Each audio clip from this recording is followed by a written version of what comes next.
សម្ដេចធិបតីក៏សរសើរស្មារតីចូលរួមយ៉ាងផុសផុលក្នុងក្បួនព្យុហយាត្រាដើរដើម្បីសន្តិភាពជាទឹកចិត្តធំធេងសម្រាប់រដ្ឋាភិបាល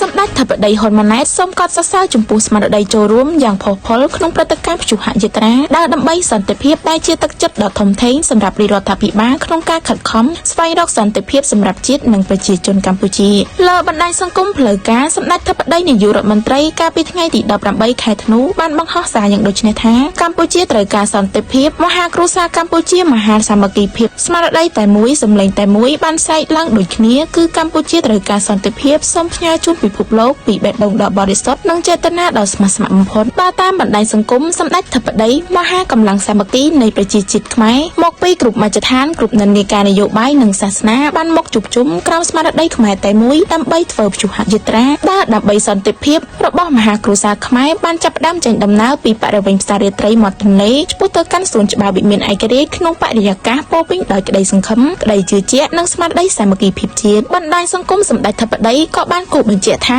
សម្លេងរបស់ប្រជាពលរដ្ឋកម្ពុជាគឺជាសម្លេងដែលឲ្យតម្លៃលើសន្តិភាពនិងប្រាថ្នារួបរวมរស់ដល់សន្តិសន្តិវិជ្ជមានជាមួយគ្រប់ប្រជាជាតិទាំងអស់តាមរយៈការផ្ញើសារសន្តិភាពចេញពីបេះដូងប្រជាពលរដ្ឋខ្មែរទៅកាន់សង្គមជាតិនិងសហគមន៍អន្តរជាតិថាកម្ពុជាមិនចង់ឃើញមានការបំផ្លិចបំផ្លាញវិនិស្សកម្មនិងការបាត់បង់អាយុជីវិតណាមួយឡើយទោះជាក្នុងកលៈទេសៈឬបរិបទណាក៏ដោយជាមួយគ្នានេះសម្ដេចធិបតីនាយករដ្ឋមន្ត្រីសូមកោតសរសើរនិងថ្លែងអំណរគុណចំពោះស្មារតីរួបរวมយ៉ាងផុសផុលដែលនេះជាទឹកចិត្តដ៏ធំធេងសម្រាប់រដ្ឋាភិបាលក្នុងការខិតខំស្វែងរកសន្តិភាពសម្រាប់ជាតិនិងប្រជាជនកម្ពុជាសូមអរគុណដល់សហភាពសហព័ន្ធយុវជនកម្ពុជាដែលបានចូលរួមរៀបចំកម្មវិធីដ៏មានសារៈសំខាន់នេះដើម្បីផ្ដល់ឱកាសឲ្យមហាគ្រួសារខ្មែរចូលរួមនិងសម្ដែងមតិក្នុងការចង់បានសន្តិភាព